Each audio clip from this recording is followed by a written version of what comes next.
what's going on in the world today, then you've come to the right place. Welcome to Southern Sense Talk Radio with your host, Annie, the Radio Chick-A-Dee, and featuring Curtis C.S. Bennett and the most interesting guests that you'll find anywhere on Internet radio. So sit back, relax, and remember, Southern Sense is common sense.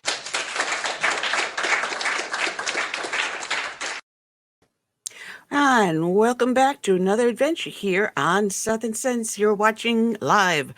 I don't even know where we are anymore. We're up on Facebook, X, Twitter. I don't know. Just go to southernsense.net and you'll find us.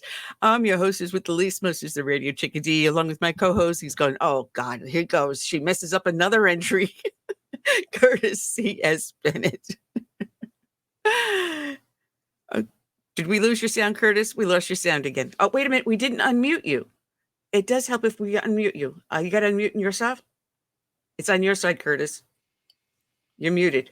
All right. There you go. There we go. Hey, we finally started the show. Yeah, we're just happy to get over these two hurricanes and everything's back to normal practically. Yeah. Yeah, Annie messes up the entry as normal. Mm-hmm. Well, we got ourselves a jam-packed show today. We have former Florida Lieutenant Governor Sandra Carroll joining us again.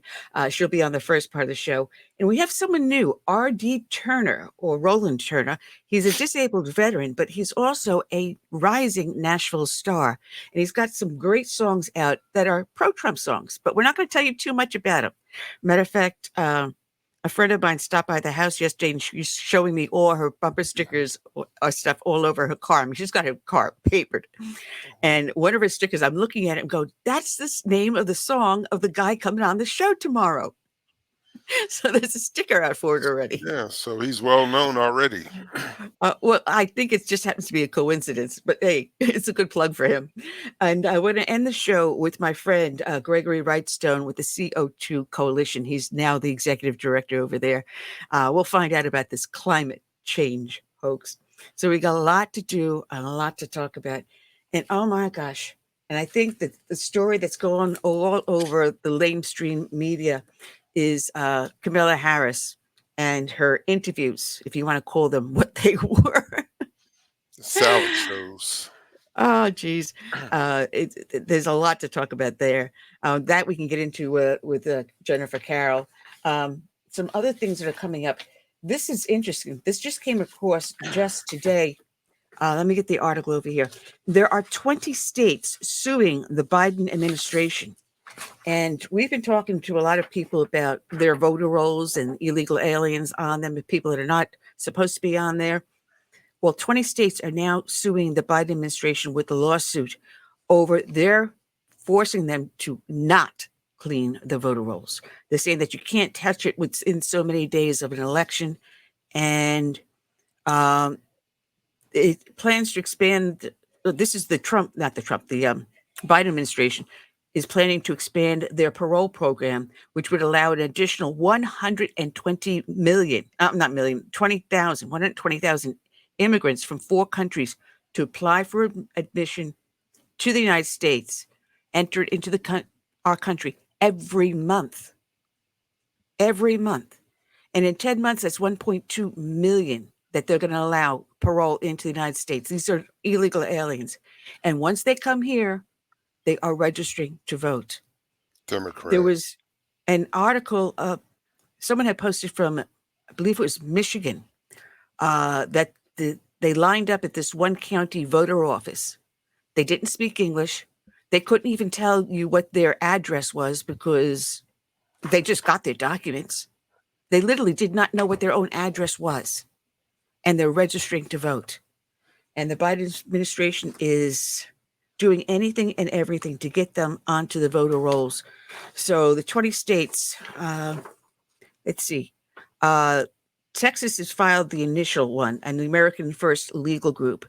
They filed it, and then it was followed by Alabama, Alaska, Arkansas, Florida, Idaho, Iowa, Kansas, Kentucky, Louisiana, Mississippi, Missouri, Montana, Nebraska, Ohio, South Carolina, Tennessee, Utah, West Virginia, and Wyoming. So if your state is not one of these I just mentioned, get a hold of your state attorney general and tell them to enter into this lawsuit. It's important we keep the integrity of our voter rolls so that only Americans vote on American issues, or even on our national security. That's an American issue. But we can't have illegal aliens coming over that are enemies of our nation, participating in our electoral process to elect our president, our senators, our representatives, our judges. This affects us not just on the national level, but on the state and local level. Well, to me, that shows that the left do not abide by our existing laws.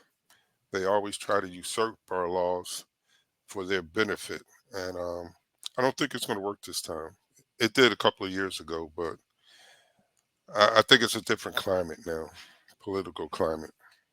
Well, let's hope. Let's hope. And like I said, if you're not one of these states, and this article I pulled up from the Washington Examiner, this lawsuit was actually slapped on back in January of 23, and it's still ongoing, and it may go up to the Supreme Court.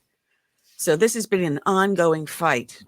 And there are certain states that are fighting to clean. And I believe Nevada was one of them that was fighting to clean up their voter rolls, but they were being hampered. And Nevada is not on this lawsuit. They should be. Well, any state, because it was just by a few thousand votes that Nevada went the other way. So let's see. Hey, Kerry Lake, Nevada. So what are they saying? That are they basing this that it's too close to the election as an excuse? They're using it as an excuse that it's too close to the election to purge the voter rolls. And we should have been doing this every month. Every month. You get people that move out of state and they forget. Fine. And there's a way for you to check to see whether or not you are still registered in your old state. It's easy to do. And I did it. I mean, after a couple of years I've been living here, I said, let me just double check. I did. And it was change. I was taken off the voter rolls, as it probably should be. But there are people that are registered to vote in 2 states, may or may not know it. And we need to keep the integrity of these elections. Anyway, that said, for those that watch the show know that we start each and every show with a dedication to a fallen hero. And today's dedication is going to go out to Police Officer Kyle Hicks of Corpus Christi, Texas. His end of watch was Wednesday, April 24th of this year. And this is his dedication. Officer Hicks is a hero to the city of Corpus Christi, and it's devastating. This is one of our darkest hours. I asked the community, everybody in Corpus Christi, to join me and my family in keeping his 4 dear children and his wife in prayer. We lost a hero today. And it's a stark reminder of the life and death risks that our police officers face every single day. And so today we join in prayer, and we raise him up. We raise him up as a true hero of this city and his family and his children. Again tonight, continuing our coverage into the loss of one of our first responders, Officer Kyle Hicks of the Corpus Christi Police Department. It was announced by the department late this afternoon that Officer Hicks had died. That loss being felt not just here in our community, but by several others across South Texas and beyond. So tonight here is a live look outside the police department headquarters there on John Sartain Street in downtown Corpus Christi. As you can see here, a police unit symbolically parked outside of the station in honor of the 2-year veteran of the police force. As you can see, flowers have been placed atop the vehicle. Community members are outside paying their respects. Officer Hicks leaves behind a wife and 4 children. Over the last several days, we've seen a tremendous amount of support pouring in for the officer and his family, something that will likely remain unwavering during the difficult days ahead. It was around 12:30 last Saturday morning when Officer Hicks and other police officers responded to a domestic disturbance at a Southside apartment complex. Hicks was shot by the suspect. That man was killed when the other officers returned fire. Hicks has been in the hospital ever since. The news of his passing came in late this afternoon. Hicks is the first CCPD officer to be shot and killed in the line of duty since 1987. City of Corpus Christi Mayor Paulette Guajardo speaking with us about Officer Hicks tonight, asking the community to pray for his parents, wife, and children, as well as the department. She also talked about the responsibility that those with the badge bear each day. Don't underestimate the importance of every single officer that you see on the street. One call and they can encounter absolutely anything on the other side of that call. So appreciate them, be grateful for them, and remember that it is they who protect us every single day, and it is their families who don't know. They have no guarantee that they are going to come home every night or every day. Now, over the last several hours, words of support and messages for the officers' loved ones and department flooding in over social media from elected officials, fellow law enforcement agencies coming in from across the Coastal Bend region, as well as other parts of Texas and even out of state. The family tonight is asking for prayers and privacy. Services have not yet been announced. Since the shooting happened, a GoFundMe had been set up to help the Hicks family, and to this point, that help is not slowed. However, tonight, that GoFundMe now reads in honor of Kyle Hicks. A somber message sharing in part, quote, "We mourn the loss of a great husband, father, son, friend, and co-worker. At this hour, donations continue to come in support of his family, currently at over $89,000.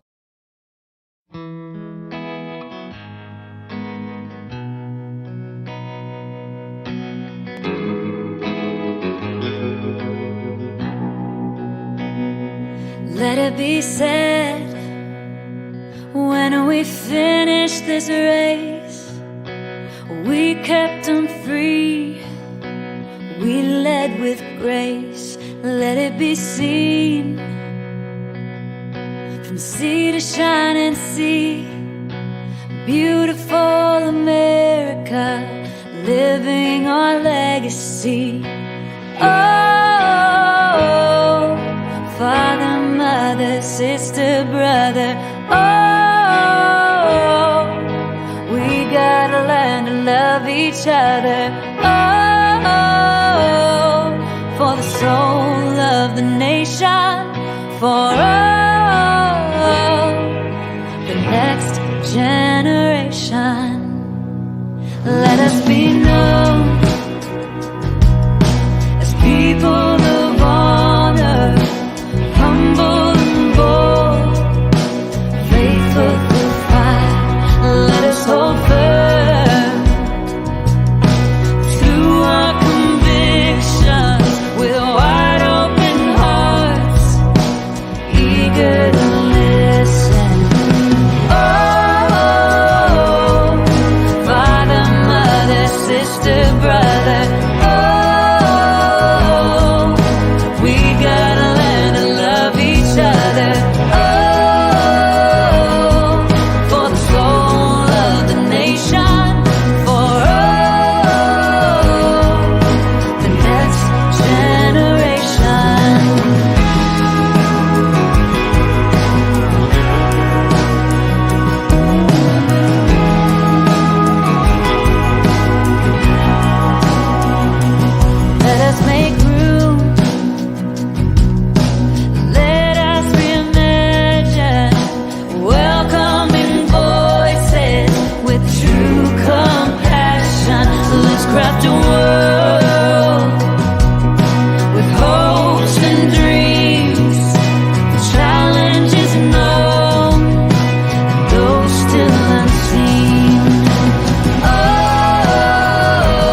going strong.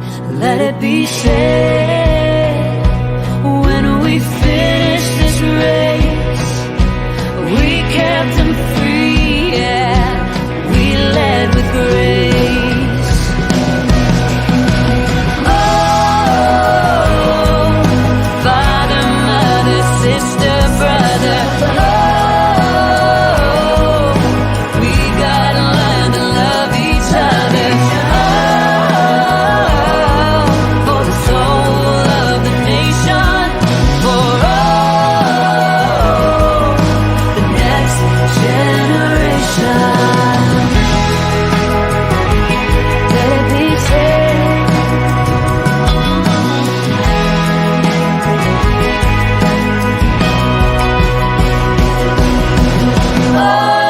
Oh, father, mother, sister, brother. Oh, we gotta learn to love each other. Oh, for the soul of the nation. For all the next generation.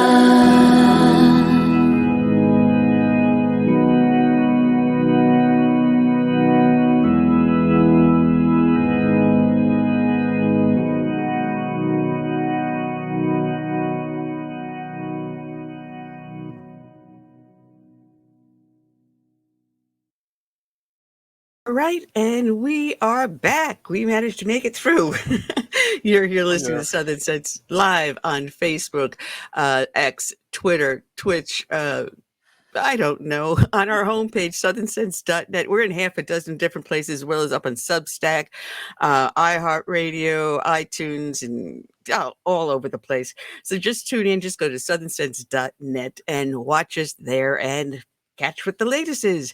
I'm the hostess with the least mostest, the Radio Chick-A-Dee, Annie, along with my courageous co-host, Curtis C.S. Bennett. That would be me. Oh, man. It has been one hectic morning, and so the listeners know I run a cat house. Yeah, me too. Well, at least that's what we call it. I just adopted a seventh cat. It seemed to have been astray around the neighborhood, and for a couple of weeks, even my mother noticed it. The cat was wandering the neighborhood. It had a collar. It looked very well fed. I thought it was a kitten, like about maybe 6 months old or so. And then over the past week or so, I've noticed it's been coming around, but no collar. And my cats would be looking out the front door, and he'd come up to the door like he wanted to come in. And I'd start to leave food for him, and he made it a habit of now coming to my house. And it was like almost like clockwork. And I sat down on the front porch one morning, and he comes right up onto my lap. He's starting to come. I said, wait a minute. And I'm looking at this guy, and he's starting to get a little bit skinnier. So someone wasn't feeding him. I was the only one feeding him, it looks like. And I managed to catch him yesterday, finally, because when he did jump on the lap, he'd only be there for like a second or two, and then he'd jump off. But this time he allowed me to pick him up and hold him. And I got him in the house. I put him separate from the other cats. And this morning I took him to the vet, and he's got some infection on his gums because he wasn't being fed properly. Lord knows what he was trying to eat. So I've got antibiotics for that. But we adopted a seventh cat. My husband, myself, and my mom. We have 7 cats in the house. Oh, that's good. So- That's good. I mean, did you hear about one of those, Helene, I believe it was? Somebody left a dog chained to the fence. To the or something fence. Like That And that person was should be the- criminally that. prosecuted. And there was a flood coming. And fortunately, somebody in the neighborhood rescued that dog. Or Good. would have drowned. Good. I mean, it bothers me when I see dogs chained to a fence to begin with. I mean, if you got a nice yard or something like that, let them loose in the yard. You just make sure you keep the gates closed. I have a neighbor who has dogs, and when he first moved in, those dogs were running all over the place. And now my mom, she's 92, she'd be sitting on the front deck just to get a little sun. Mhm. And here she's got this big bruising dog jumping onto the front deck. She's frail. She's a little tiny thing. And one day I went out to get the mail. The dog started to come charging at me. I'm sorry. I'm not putting up with that. And in the strongest, sternest voice, I said, no, stop. And I turned around, I barked at the dog, and I said, sit. And the dog sat. And the owner looks at me like, you know, you better come and get this guy. I says, I got a mom that sits out there and the dog's jumping up on the front porch. You can't have that. He did put up a fence, thankfully. But if people can't take care of their pets, they should not own them. They shouldn't. So, I mean, I go so far that all my cats have pet insurance. And that's a whole nother story, because I did have my insurance up until today through MetLife. And what they pulled on me, I would not recommend MetLife and pet insurance to anyone.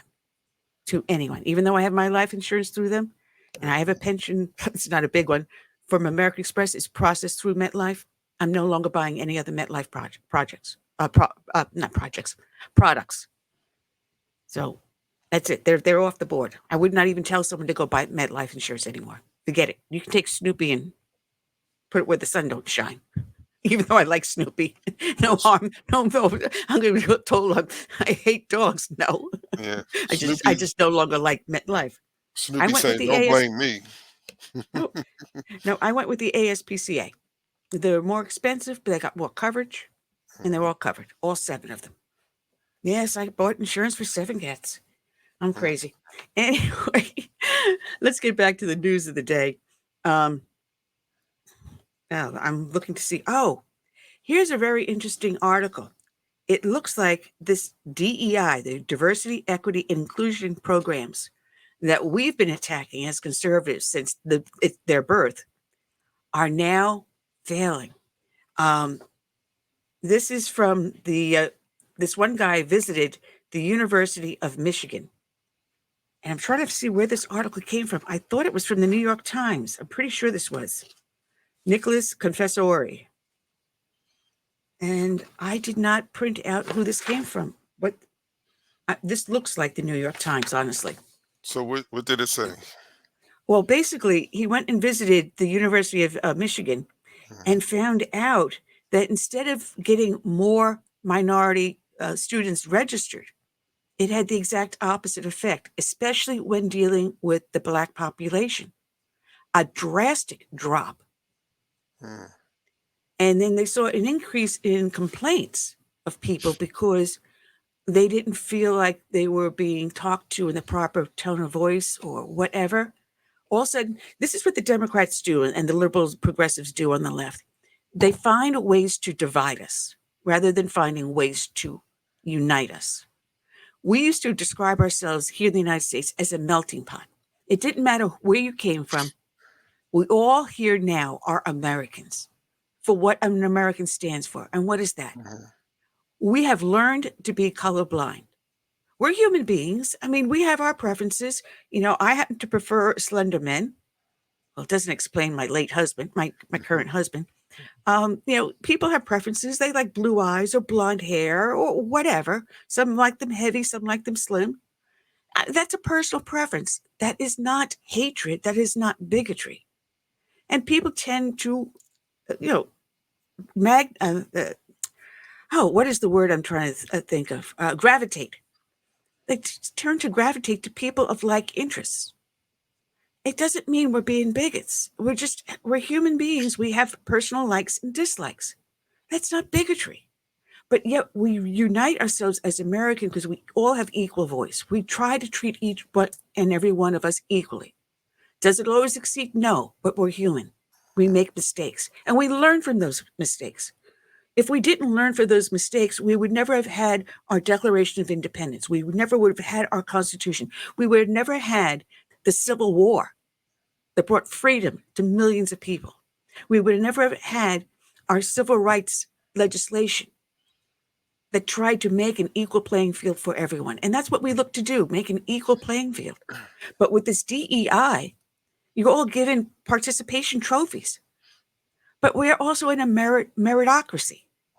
We try to succeed to our highest level. And there's certain things we dream about that we try to obtain that we can't always obtain. We may not have the talent or the knowledge, but at least we can try. And Well, you know, the beautiful thing about the United States and our choices and the choices that we have, you can live in an area where people are like you. You know, it's a cultural thing. Like if you go to some of the urban cities, you got a Chinese American side or Chinatown. You have a part where it's all Irish. Then you have Italian, Spanish, Black. But if you decide you want to live somewhere else, you have that choice. Mhm. You do. You can choose where to live. It's your choice. You can choose the life you want to lead. It is your choice. You can choose who to vote for. It is from we the people up, not from the government down. And I'm sorry, Mhm, if I turn around and don't remember your name or misidentify you, that's not a reason to put me in handcuffs or fine me. mhm. If I'm looking at you and I see you, Curtis, and I say, sir, and all of a sudden you turn around and say, well, that's not my pronoun. I'm puppy dog. I'm sorry. All right. If that's the way you want to be addressed, all right, fine. You're puppy dog. But you don't ostracize a person because the wrong pronoun is used. You know, it has gotten to the point where people are finding injury when no injury was intended. And the DEI programs are just proving that instead of finding ways to make people more acceptable to each other, more tolerant, it's only promoting intolerance. True. And this one university went from a handful of people in the DEI department to be the largest department in the university. For what? For a failed program? So they're doing the same thing that progressives do. If something's not working, if something's failing, what do? They throw more money at it. You hire more people to monitor and control a program that's not working. If it's not working, get rid of it and try something else. I'm surprised they didn't make it mandatory. Usually that's the way the politics are. No, They oh, can't get you to do something, they mandate it. that's one of the things they did. They used to have a statement that when the university hired you, you had to give them your DEI statement. Mm. I'm sorry. What happened to freedom of speech? What happened to freedom of speech? I'm sorry. I prefer the Mets over the Yankees. Does that make me insensitive? I prefer watching NASCAR over watching volleyball. And so what? So what? We're different people, but we're united on one presence. Premise. God, I'm starting to talk like Kamala Harris with word salad. No, let's not go that far. You're not even close. Oh, geez. But yeah, the premise is that we are American. When you look at us, we see us uniquely as people that are fiercely independent, fiercely proud of our freedoms and the ability to say what we want. I may not agree with it. Matter of fact, I may hate it, but I will defend to the death your right to be as stupid as you want to be. And, Mm. but no, they don't do that in the reverse. If they don't agree with us, we will be called every single name in the book. We don't do that. I mean, the worst thing I'm going to call you is progressive liberal or the left. Well, really, that's the party of hate. In other words, if you don't agree with them, I mean, they will come after you with a vengeance. It's all about intimidating you, chastising you, and like Barack Obama to black men talking down to you. Yeah, yeah. And Kamala Harris, oh God, this is something else we can talk when Jennifer calls in. Even Kamala Harris is trying to get people to help her sway the black male vote. And so what does she do? One of the most insensitive, thoughtless things. Oh, let's legalize marijuana, and this will get me the black male vote. I mean, I'm sorry, Kamala Harris, did you just say that black male population, the young men male population here in the United States, has a problem with smoking pot? You just call them a bunch of potheads, junkies? I'm sorry. And you want their vote? She's really out of touch with the black community because she was never a part of it. No, no. Oh, yeah, I love this one. She's also for reparations. All right, she's pushing for that again. What is her heritage? She's Caribbean, correct? And her ancestors, weren't they the largest slaveholding plantation on that island? So when it comes from reparations, maybe from your inheritance or maybe your paycheck, since you are a direct descendant of a slaveholder, maybe you should be the one paying reparations, not those of us that had nothing to do with slavery. How's that? Well, the sad thing is that a lot of people that follow the Democrats, they are misinformed and uninformed. I mean, it's evident to me every time I speak to a Democrat that they don't know what the heck they're talking about. Nope. Nope. There And she is. there she is, the one, the only, the marvelous Jennifer Carroll, the former Lieutenant Governor of Florida and a good friend of the show. How are you doing today, Jennifer? I am truly blessed. What about you guys? All right. I've been we're doing having great. one of those days. Anything that can no. go. But that's every time I come on air. Well, you know what? You just accept it. Embrace it. Oh, yeah. Good to Man, see you. we were just doing a rant on Kamala Harris and how she's so for reparations. And I find it very ironic, being someone who is from the Caribbean, you would understand and appreciate this. But if I remember correctly, her ancestry was from a slaveholding family, the largest plantation holder on the island. And yet she's turning around and promoting reparations like she's one of those that have been hurt because of slavery. No, her family benefited from it. So my question was, well, then why doesn't her family pay the reparations, leave the rest of us that had nothing to do with slavery alone? Well, we just have to call it what it is. Election season pandering. Just like the student loan, just like every handout, whether you want to give forgiveness loans or you want to give marijuana to people to smoke or whatever, did that it's one just too. election season pandering.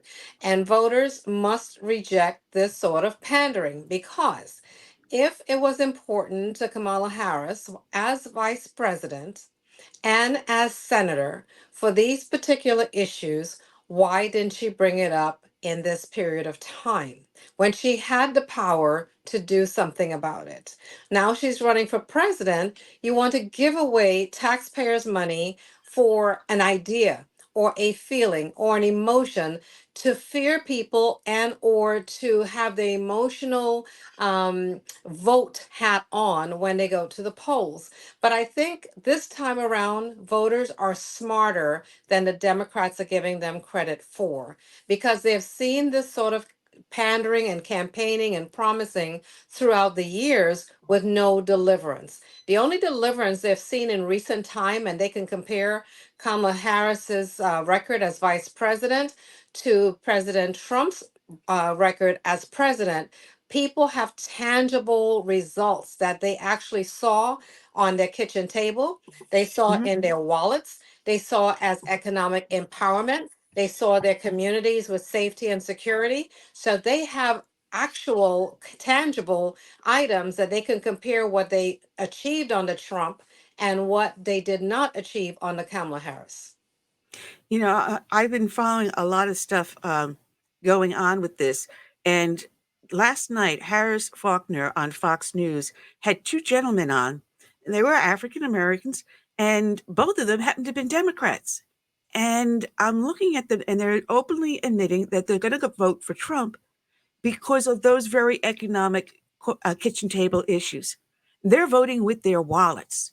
And I think that's what we're going to see across the board. The only problem that bothers me is the influx of the illegal aliens we are now finding entering our voting rolls. And it's across the country because not every state is getting into the federal system to balance their voting rolls against those to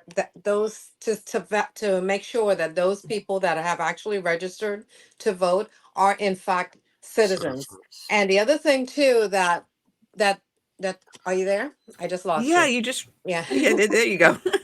The other thing too that because I spoke with my supervisor of elections yesterday because I had a speaking engagement a couple days ago, and an immigration attorney asked the question for these illegals that are getting driver's license with a star on there. That star means that they've been verified in the system in places like California and Pennsylvania and others that are giving illegals these driver's license when they come to a state, other states. Does that mean, because he said these people told him that they will register to vote or they are going to register to vote. So I wanted to verify that with the supervisor of elections to find out, is it an automatic when they bring in their driver's license from another state with this star that is automatically assumed that they are a naturalized or a legal resident?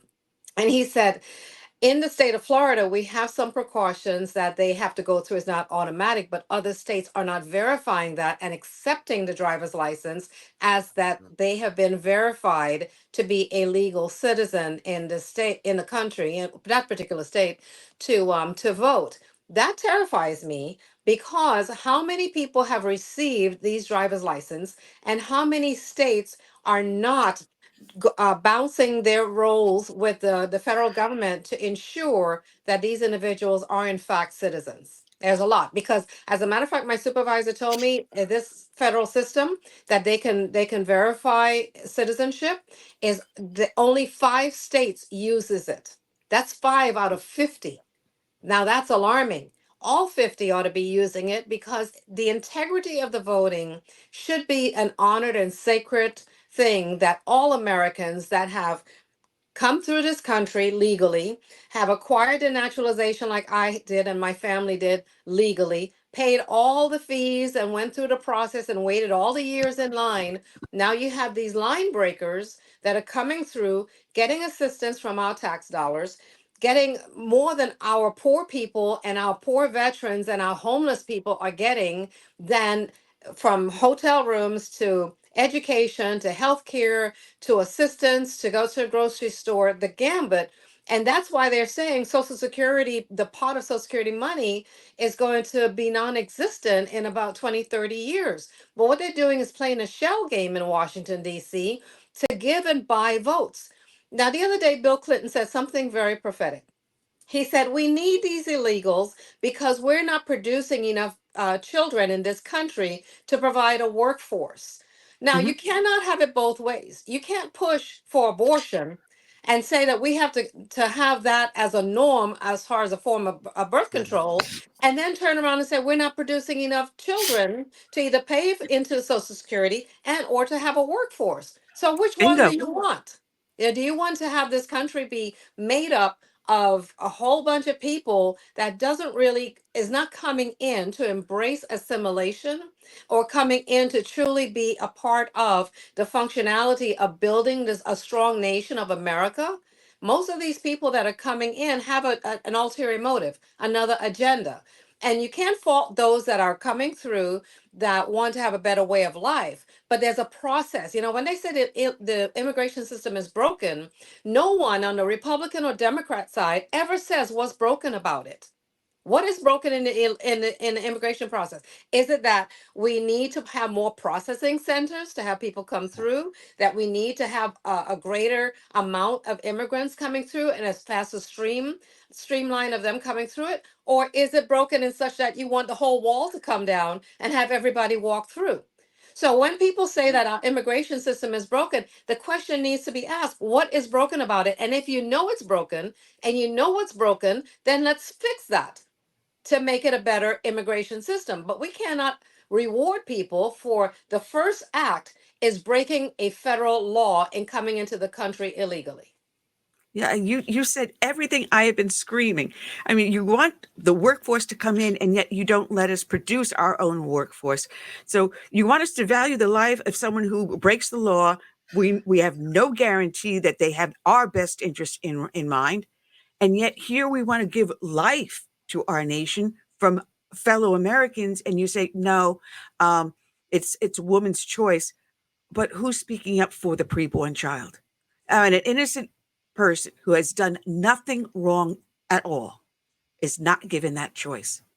But And you we're see, also, and what nation? Tell me one nation that in this world that has an open border like we have? None, absolutely none. And as you mentioned about the abortion issue, they're conflating it with women's health issues. Abortion is not a woman's health issue. Abortion is abortion. It is what it is.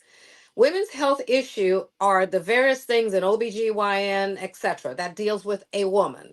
So therefore, when they want to inject women's health issues in this abortion conversation, they're again going to the emotions of, oh, if I want an abortion, that's a health issue and I'm not going to be able to be seen. There is not one emergency room in this country that can legally turn away anyone, a woman, man, even a foreigner, to turn away in an emergent situation. Everyone who has an emergent situation in a hospital, regardless of if it's an abortion or elsewhere, otherwise, will be treated, will be cared for. Absolutely. And as you said, it is not a health issue. A health issue is when the life or the health of the mother and or child is in danger. Correct. Then that becomes a health issue. And should it result in the loss of that child, then that is the medical decision that has to be made during that emergency.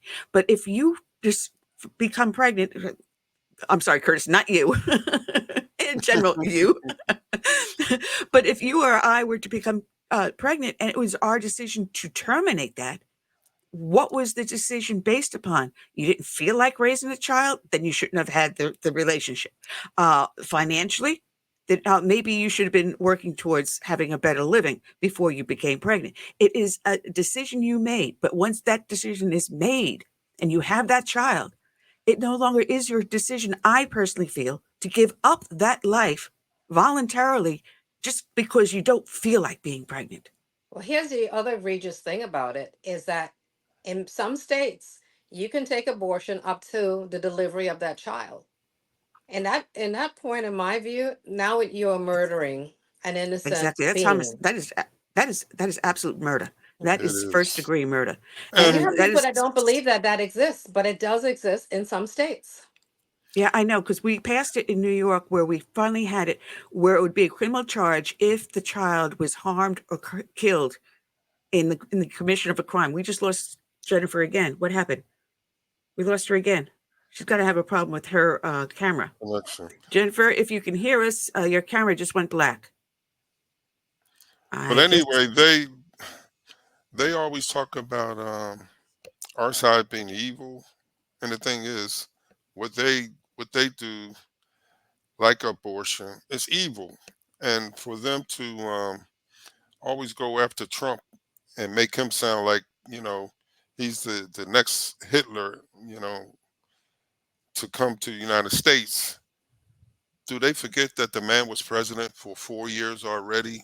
What did he Yeah, do that was all these things they say he's going to do? I don't know. We got Jennifer You back. know, Sure, her camera went out. Sorry Okay. about that, that Jennifer. But we were echoing the same thing. In New York State, we fought to have that made a crime. But when New York State, you can't hear me? That's on your end. You can hear me, Curtis, right? mhm. Yeah, it's Jennifer. Unfortunately, it's your end. I don't know what happened. She dropped out. We She only have a few minutes left before we bring our next guest in. I see him already in the green room. Um, but anyway, what was my train of thought? What was my train of thought? What was I saying now? think you were talking I for- about abortion in New York. oh yeah, but when they changed the law, they and have it now up until the time of birth that you can abort a child, they then negated the previous law where it would have made a crime to injure or kill an unborn or preborn fetus. Hmm. Okay. Well, Jennifer, Can we you hear got you us? back just for a few seconds left before we have to say goodbye. Yeah. But Are you where can are you people? guys you're airing your student audience? Is it through Florida? Oh, it's nationwide. It's Well, also wonderful. we. I hope a lot of Floridians really pay attention to Amendment 3, which is a marijuana amendment. Now, keep in mind that when Morgan and Morgan brought this amendment some years ago to on the ballot to open up for medical marijuana, people complained that this was a gateway drug leading to recreational use. And they said, no, it's not. It's for my brother Tim and people like him that need this medical marijuana for, comfort, etc. And now here we are looking at recreational use under the disguise that it's going to pay for teachers and it's going to pay for our law enforcement. Keep in mind when we passed the lotto, the amendment to put the lotto in statute, it had already crafted how the money, where the money was going to go. In the bill for Amendment 3, there's nothing that says that the X amount of money from the sales of this marijuana is going to go to law enforcement, or Y amount of money is going to go into teachers' pay and salaries. There's nothing in the Florida statute or no agreement with the state of Florida for any of the monies coming in, if it was to pass, to come in to go to the state and or whatever entity to give teachers and or law enforcement any money. So there's no language that's there, no agreement that's there. Like we have a compact with the Seminole Indians as to the funds that's coming in from their gambling, as well as a lotto, as to where that money is going to go and how it's going to be allocated. The other thing is that they said responsible adults, 21 years and older. Now, if that responsible adult is driving a car with an infant in the back seat and smoking that marijuana, we pass laws to stop secondhand smoke in public places, in a person's car, walking on the street, anywhere that person is not congregated in a public space. That marijuana smoke is everywhere. Our children will be inhaling this. It's going to be secondhand smoke that people are getting from marijuana. I went to the streets of New York about 6 months ago. I had to wear, I don't like to wear a mask, but I had to wear a mask because the stench was awful for the marijuana smell everywhere. Just walking down from Times Square to the Macy's. I took an Uber back because I didn't even want to smell it on my way back from my walk. So the things that they're saying in the commercial, that 21 years and older, but they're not considering and factoring that secondhand smoke, that, and if they're in a home, even though it's a small amount that they said that the person can have legally without getting arrested, now you're subjecting the kids in the home. They want to equate it to alcohol. Alcohol, you cannot just pour it down a kid's throat. That will Yeah. be against the law. Marijuana, the kids will have no choice but to inhale this in the car, on the street. And then if somebody is smoking it on the sidewalk and they happen to be passing by a playground of some sort, what do you think is going to happen? The air moves, it travels. So people, don't be fooled by this. Also, too, marijuana is still against the law at the federal level. The Yes. federal government has not said that this is a legal drug to use. Additionally, this is a cash only business. So what's going to happen is that you're going to have more people that's fattening their pockets in a cash only business, and all the states and or federal government want to do is collect some of that revenue. Additionally, that you're going to have businesses that will want to get into this realm, but only those people with licenses that currently have licenses and or apply to the state for licenses will be able to cash out on this. It's not going to Well, stop any off the street and black market sale of no. marijuana. The bill Well, does Jennifer, not do that. we gotta cut it go because I got my next guest in the green room. So vote no on the marijuana bill in Amendment. Florida ballot.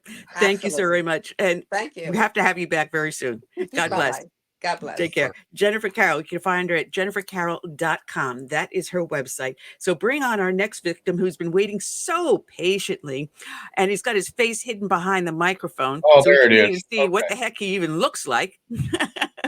Roland Turner, or known as RD Turner. How are you doing, Roland? Hey, RD. Fantastic. How you guys doing today? All right. All right. And thank you for your service. My co-host here is a Navy man.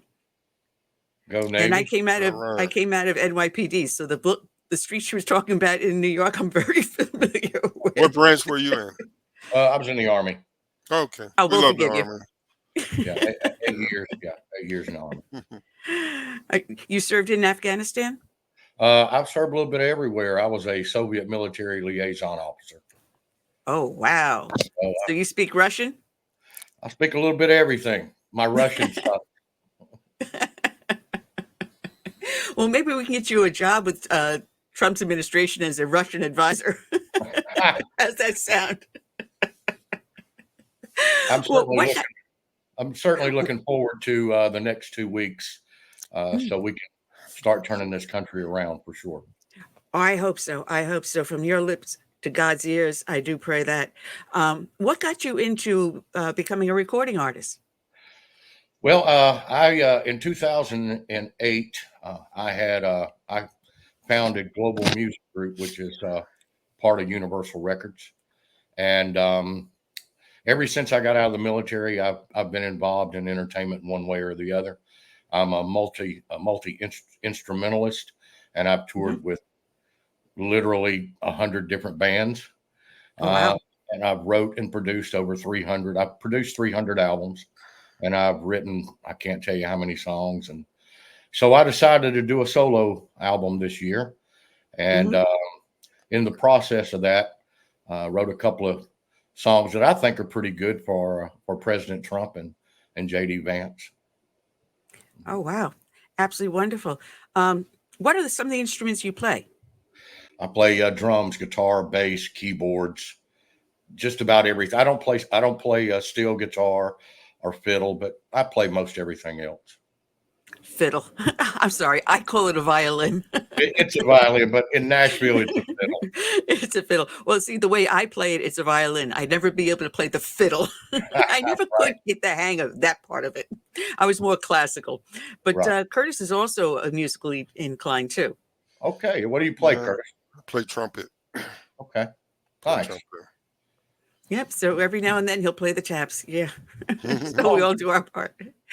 But listen, you are a supporter of Trump, and you came up with a couple of songs, like you said, and one of them you have down here is called, let me make sure I've got this keyed up front. I'm voting for an outlaw. Yeah, wait a minute. That one just did not pop up. What happened to that? I've got Save America here. I know I uploaded this yesterday. Oh, my goodness. But let's do this one, Save America. You know what? I should have had your guy upload it to me. I have to apologize. I'm going to have to see if I can do something, a workaround on that way, and we can get that up on here also. So let's play this one that you have, Save America. Here we go.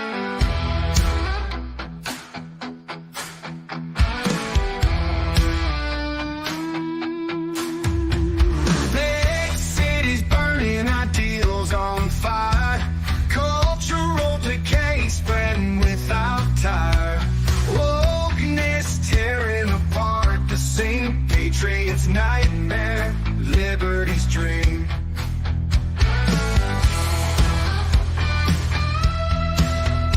Schools turned into preaching grounds. History erased, can't hear the sounds. Guns stripped away by fearful stands, fighting that plague. Ain't no chance. God save America, Trump lead the way. Tell the truth, push the lies away.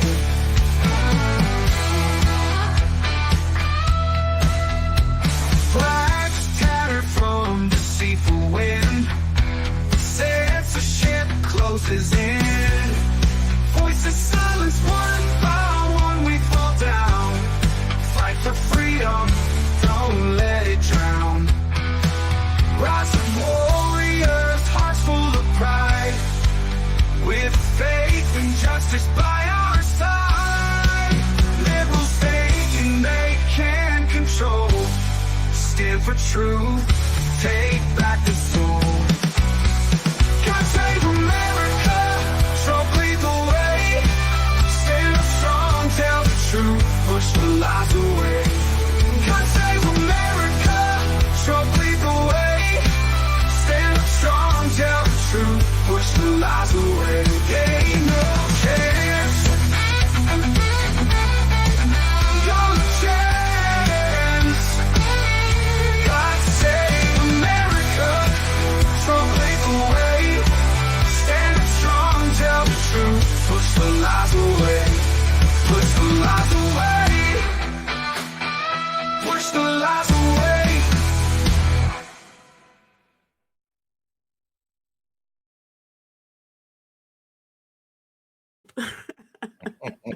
Awesome. Thank you. Now, who did you get to perform in this with you? Or did you do this all yourself? My band, I have 6 bandmates, and So they were working in the studio with me on it. Oh, absolutely. Awesome. Awesome. I did find a workaround, and I'm looking at the clock. We got about 5 minutes left before our next guest is going to call in. So let me see if I can get this without screwing up too badly, because I've never done this in this program before, share a screen. So let me just see if I can get this. Come on. Available. They're on all streaming platforms. You can also go to rdturner.com. The videos are there. Oh, maybe I can get it. Let me try it this way again.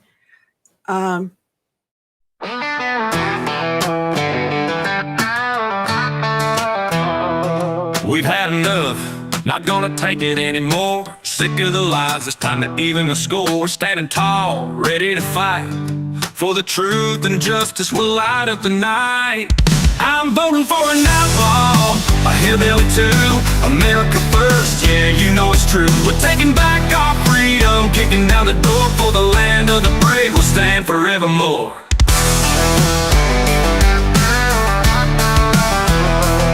Voices rising, can't be ignored. United we stand, we'll never be bored. From the heartland to the city streets, we're marching on, won't accept defeat. I'm voting for an outlaw, a hillbilly too, America first, yeah, you know it's true. We're taking back our freedom, kicking down the door for the land of the brave. We'll stand forevermore.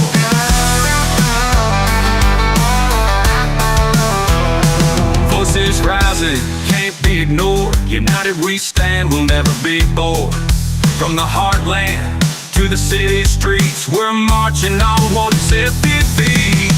I'm voting for an outlaw, a hillbilly too, America first, yeah, you know it's true. We're taking back our freedom, kicking down the door for the land of the brave. We'll stand forevermore.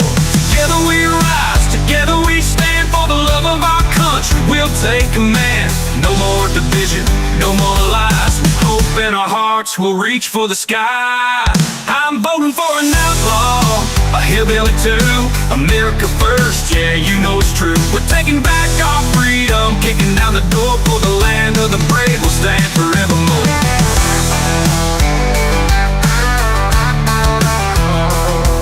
For the land of the brave, we'll stand forevermore.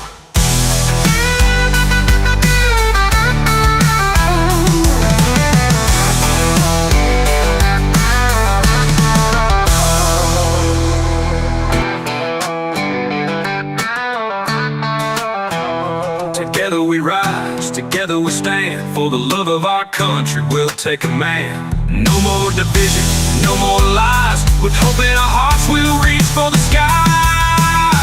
I'm voting for an outlaw, a hillbilly too, America first, yeah, you know it's true. We're taking back our freedom, kicking down the door for the land of the brave. We'll stand forevermore.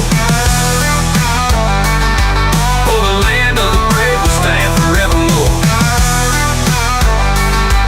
For the land of the brave, we'll stand forevermore.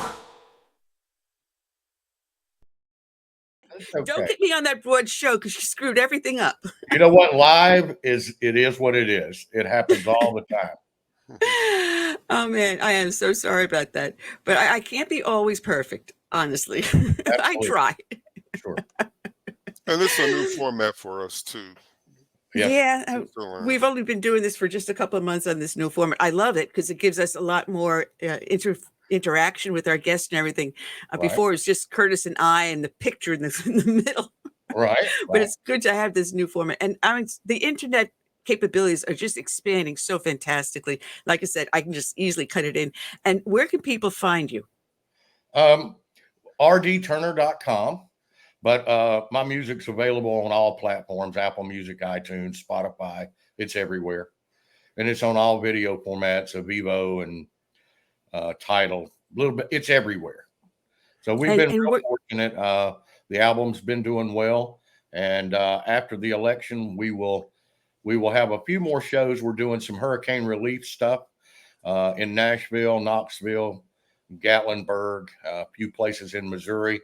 And then after Christmas, coming into the first of the year, we'll be going out on tour all the way up till summer. And what's the name of your band? It's RD Turner Band. That's okay. I mean, I have to apologize because, like I said, your guy sent me the bio just last minute before I went on air, so I haven't had a chance to play it out. But I had a problem with my internet yesterday when I was uploading everything. So I saw it uploading, and I assumed it would upload completely. So that's my bad to not double check today. That's okay. But hey, can't be perfect all the time. That's right. Absolutely. Totally. Well, all right. So we have to have you back on, and hopefully we can do that. Let's pray that Trump gets elected and we'll have their big on-air party. How's that sound? That sounds like a winner. You know, I don't think people better wake up and realize we have 2 weeks. You need to get to the polls. You need to vote. Because if you don't, in 4 years, you won't even recognize this country. So, and absolutely, I don't recognize it now. Hey, it's hard to. It's hard to. And try being a recording artist, and I'm used to. I wouldn't. I'd keep my political views to myself. But you see all these artists when Trump plays their music at his rallies, and then they get mad and want to sue him. So myself and several other conservative artists just said, you know what? Let's get together. Let's do some things and give President Trump some music. So when I was writing this album, I did those 2 songs. They're Trump's. If he wants them, he can have them. He can have, if they sell, he can have any of the money from it. I just want to help him get to where he needs to be to help us with our country. Well, they did the same thing with Rush Limbaugh. He had a song out, and the group, they didn't want him to sing their song, use that, for his theme. But apparently they worked something out because he continued to use it after a while. Yeah, right. Money talks. Yeah, the thing about me is I don't have to go through somebody to get the rights. I wrote songs, all the instruments, all the vocals. It all belongs to me, and it belongs to him if he wants it. Oh, that's such a blessing gift. Such a very great gift. Yeah. But I told the manager, I still run a tea party for 15 years. Right. And a friend of mine, she pulled up in the driveway to get some protest posters I printed up for our upcoming election here locally. And she was so proud of all the stickers she just got for Trump all over her vehicle.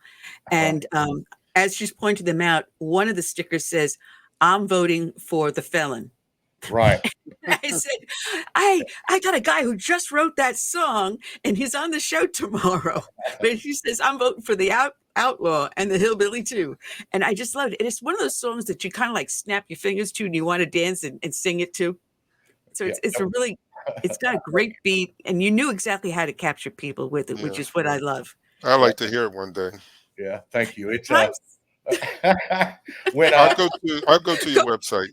Okay, that'll work. When I wrote the song, I sent the music to my manager, and then I sent the lyrics separately. And he was like, "No, you know what? Why don't you just use this as a regular song and not political, because it's got a really good beat. It's really a grooving track." And so I was like, you know what? I wrote it that way for a reason. Someone sent me a picture, an email that had a flag on it from this company called I Love My Freedom. And it had a big flag, and it said, "I'm voting for an outlaw and a hillbilly." And so I saw it and I thought it was cute. I went to bed, and about 2:00 in the morning, I sit straight up and I said, "I got it." And ran into the studio and started working on it and finished it out in 2 days. And then we worked for the next 2 days getting the video shot. So we're very happy with it. I mean, isn't that something? All the great ideas usually hit you like in the wee hours just of the like morning. that. Yeah, you can't force it. It's just got to be there, And so I've been blessed to be in this business for 30 years, and I've seen it go every direction it can go. And hopefully, hopefully our country as a whole will unite together in a couple of weeks and put our differences to the side and let this man do his job and get us back on track. I pray. I do pray also for that. Absolutely. We're waiting for our next guest to call in, and it seems like he lost the link. So I'm trying to send it to him. So forgive me while I'm doing this. And I can't walk and chew gum at the same time. Put it that way. So Curtis, I'll just let me do this while you interview our guest, and let me just get this. Tell us a little bit about your background and how you got into music. I mean, were you in like the school band or anything? Yeah, in high school, I played sports. I played football. Even though I'm a short fellow, I played football, but I played baseball was my main sport. But where I went to high school, I'm from Mobile, Alabama, and so I went to Viger High School, which at one time had the #1 football team in the nation, not just the state. Wow. But we also had a monster band, and our band director was absolutely incredible. So I had band three times a day, and so in high school I had real long Jerry curl down to about the middle of my back. Never heard that in a while. Yeah, absolutely. And I played R&B music, and so I have worked with Tina Marie, Whitney Houston, Anita Baker, a ton of those artists, Mark Morrison. I could go on, and then I went through my rock and roll phase and played with a bunch of different rock bands. Then I went through the EDM phase and played with some EDM bands. And but when I formed the label, our company won the bid back in 2008 to buy Death Row Records when it was in bankruptcy. Death Row? And yeah. Mm-hmm.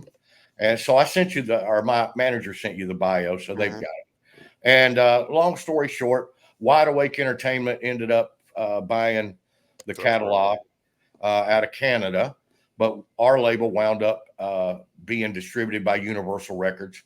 And I signed Little Mo, Lil Kim, Mark Morrison, and several, just 40 or 50 different artists. And it's just kind of evolved from there. So I've been in it ever since, and I've just been blessed. It has been an absolute blessing. What celebrity musician have you met that stood out to you? Okay, I'll tell you. I've been with just about numerous artists, but I'll tell you a story. So I get invited to Berry Gordy's house. This has been a few years back. Motown. Yeah. So I get invited to Berry Gordy's house. So a buddy of mine, he and I went to Barry's house, and there were so many amazing artists there. But the one that stood out the most was, it still blows me away. It was Stevie Wonder. And so Stevie and I are standing next to each other, and there's kind of that silent pause where we talked, and then there's kind of that, awkward pause. And we both have a glass of wine, and Stevie grabs my arm and starts singing My Cherie Amour, and I started crying like a schoolgirl. Yeah, it was something else. It was pretty amazing. My Cherie Amour. Yeah, unbelievable. It is. Well, we definitely have to have you back again on the show and get it a little more organized. And I apologize. Like I said, your guy just got me last minute, and I had everyone. I'm shuffling people around, and as it turns out, my other agent didn't forward the link to my other guest. Sure. So, hey, that's what live radio is about. That's what live is always. You never know what's going to happen. You got to think on the fly. And I'm sure you've had it with instances where you've been on stage and just the wrong thing happens at the wrong time, and you've got to pick it up and keep on going. Absolutely. Yeah, I can write a book on that. For sure. Who's your favorite rock group? Without a doubt, the Police. Oh, okay. Yeah, that's a good mix. Yeah, I've seen just about every band on this planet, but I've never got to see the Police live. And I own every one of every song they've ever done, even individually. They've just always been my go-to. But my overall band that I listen to more than anything else is Earth, Wind, and Fire. I've got to work with them. I've got to work with Niles Rodgers, and I tell you, Edwards, Chic. Above being musicians, they're phenomenal people. And when you can, there's been more than 1,000 times I've stood in the room and said, "What am I doing here?" But again, I've just been truly blessed and at the right place at the right time. Yeah, I like the Grateful Dead. Yeah, I've got a few of their songs. I've got a pretty good collection. And moving into the country scene is because I have so many friends. I moved to Nashville from LA, and I have so many friends that play country music, and I listen to it, but I never really, wanted to play it. And my mother-in-law and father-in-law, when I wrote that song, God Save America, Trump Lead the Way, they were like, wow, and a lot of my friends were like, that's a really good country song. And I said, well, I'm kind of in that phase right now. Mm-hmm. So I locked myself in the studio, and 2 months later, I've got about 40 songs, chose 14 for the album, and I'm having the time of my life. Well, that's the way to go. Be your own songwriter. You don't have to, rely on other people to write your songs and material. Right. You can do it yourself, and stay around longer too. Yeah, absolutely. It's been a blessing. It really has. Yeah. Do you think that maybe this was the way God wanted you to go with country music rather than all the other genres that you had? You know what? I do. And I have my older sister, Lynn, told me when I was 17 years old, she said, you need to go and play country music. And I was like, you got to get out of here. You're out of your mind. And about 3 or 4 months ago, when I finished the album, I sent her a copy of it, and she did the old big sister thing. I told you so.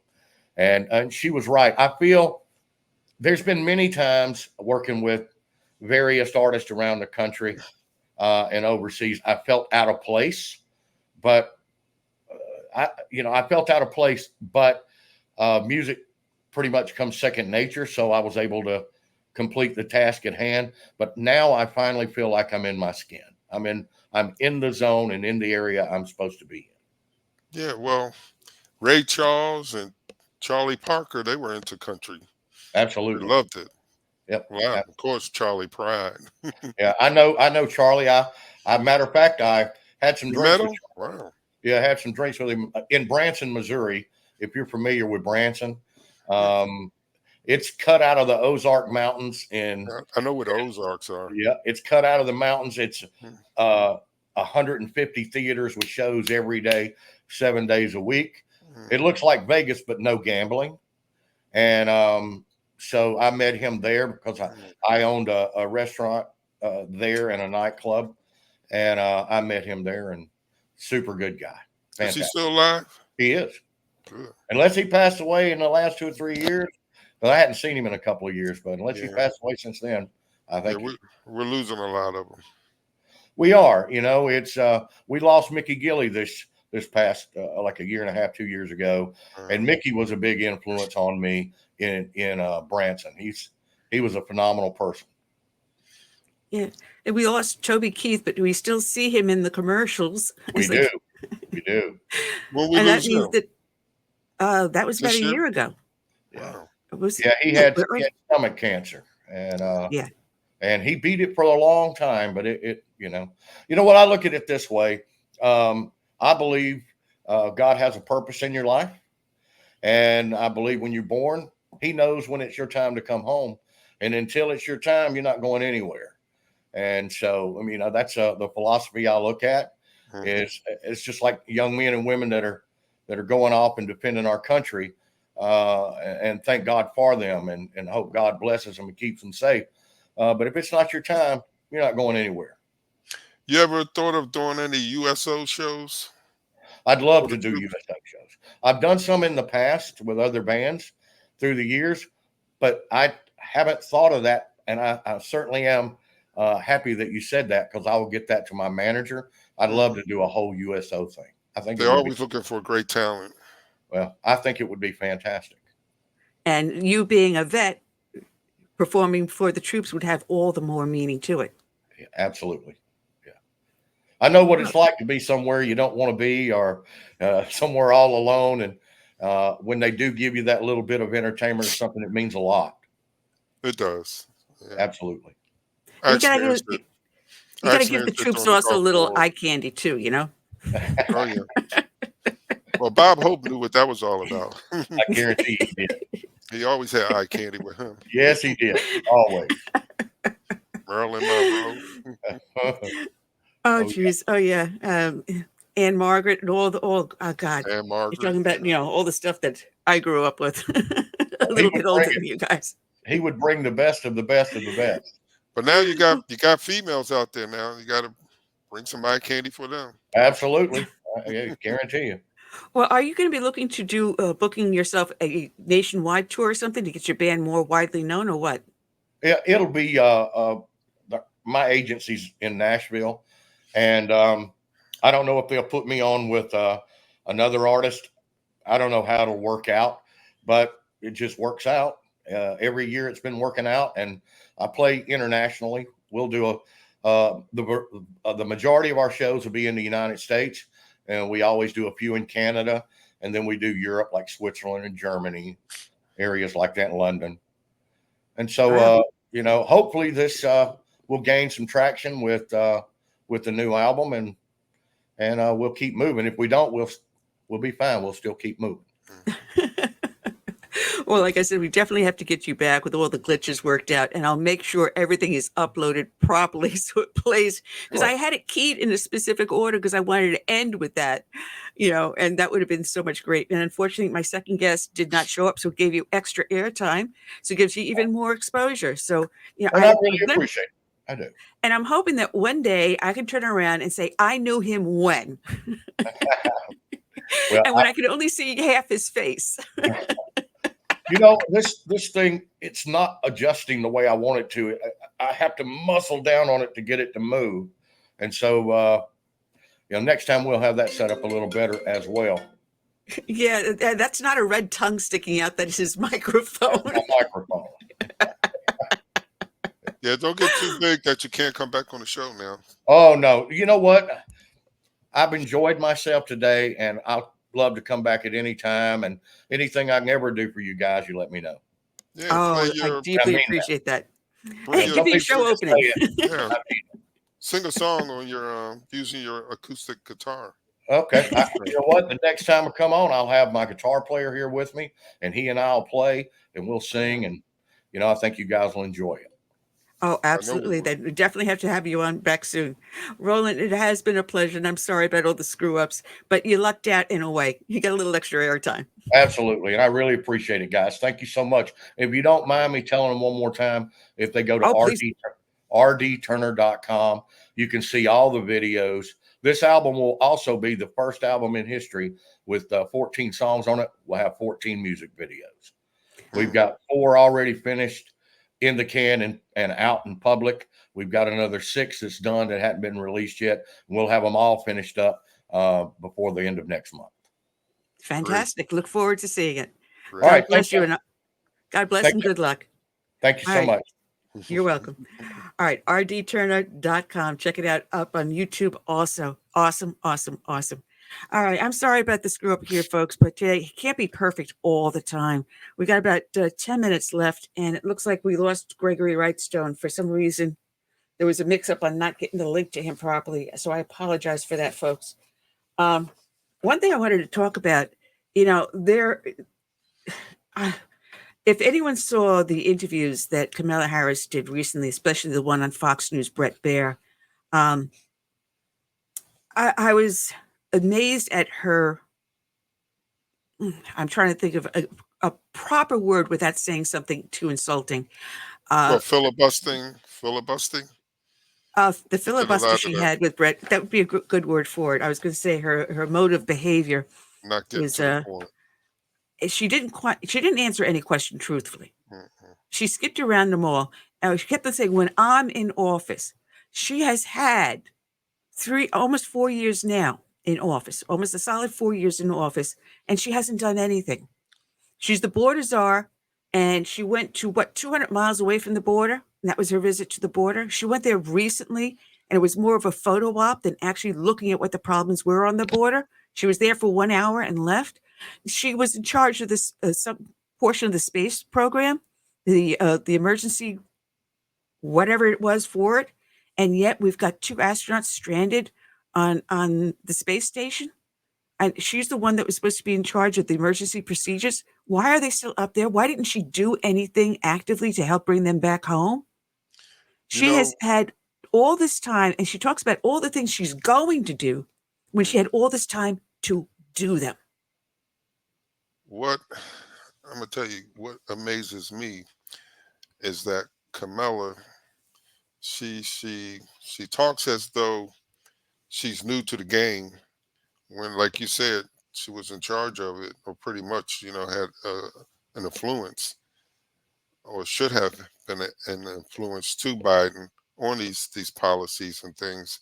And she said nothing, but she was happy to say she was the last in the room to pass certain bills and things that was anti-energy and anti-freedom and things like that. She seemed proud of that. But now it's like, well, we're going to go down a new path now. It's not the same.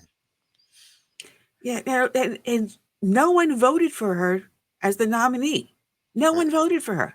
The only one that gave him the vote was Adam Schiff, Nancy Pelosi, and Joe Biden, being his arm twisted behind his back, forced to vote for her. The three people decided who the Democratic nominee would be. True. Pelosi, Obama, and Obama did not want her. Well, you're right. Well, but he controls things behind the scene, though. Yeah, I don't know did who not he want wanted. her. But she did Brett Baer a disservice. She should have gone a full hour. Right. Not only that, she gave him 30 minutes. She showed up late, so that made the interview even shorter. And a lot of people saying, well, he was aggressive, but he was just trying to get a lot of questions in the short time that he they're had. supposed to be. They're supposed to be aggressive to get the truth out. But the truth. It was condensed, though, the time. And she was 20 minutes filibustering. Yeah. And she came late. Minutes. Yeah. And she was at a university day before, right? A day after the Brett Baer interview, she was at a university. And when she was there was a pro-Hamas protest just outside. And she was supposed to have this meet and greet with the students with a presser. And the press was supposed to come in. Well, seconds before the press were supposed to come in to do the interview with her, as she did the answering question, the Q&A with the students, she canceled the press because there's a pro-Hamas protest out there, and they're chanting that Kamala Harris is guilty of genocide. If she can't face that heat there, how is she going to face it in the White House as president? Well, if you listen to the left media, she did great going on Fox News. She was a heroine. She showed that she had the mantle to take on Fox. I'm sorry. I mean, like, really? I saw some people saying, oh, well, we're going to vote for Kamala Harris anyway. I mean, you see that she's incompetent. So you see that she has never done anything. Everything she has said that she stood for, that she's standing for now, are things that she was against prior. She was known to lock more black men up in her jurisdiction as Attorney General than any previous one for the very drug she wants to legalize and give to the black youth.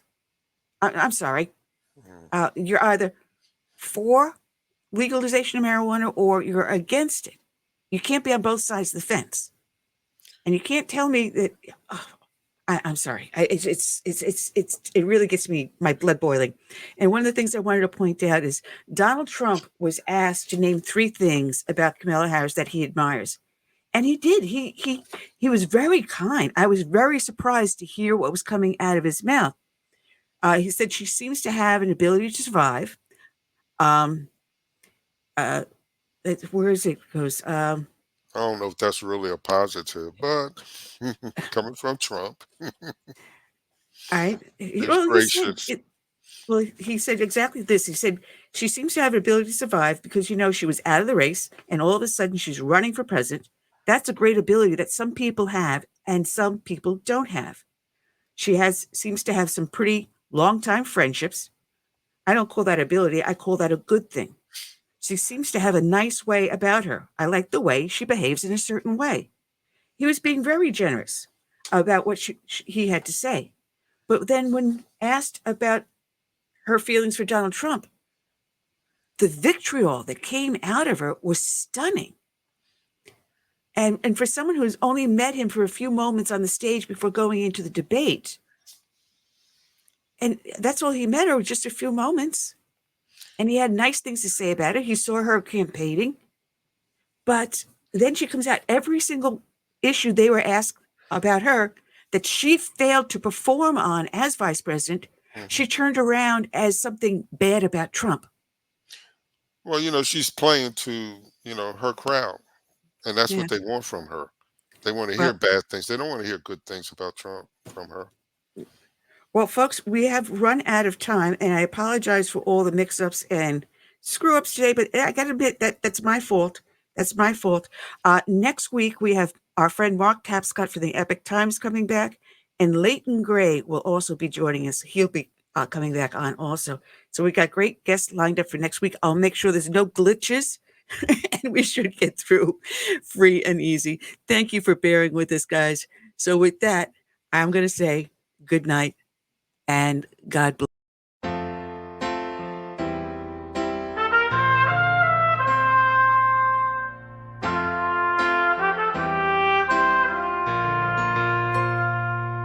I'm praying for this land I love, America, America, the home of the free. But there are people making plans to change America. They've no respect for her or what matters most to me. That's why I stand for the flag and I kneel at the cross. Long for the friends I have loved and lost. And I still believe in God we trust, and the freedom our forefathers granted us. I hope it's not too late to save America.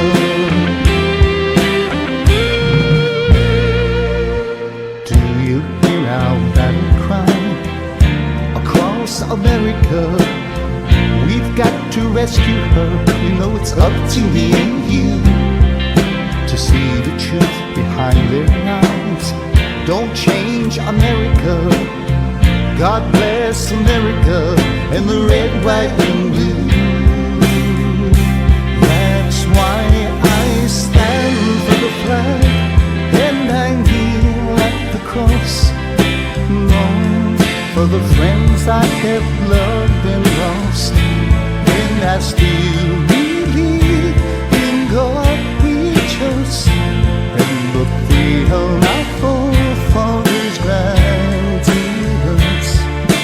I hope it's not too late to save America.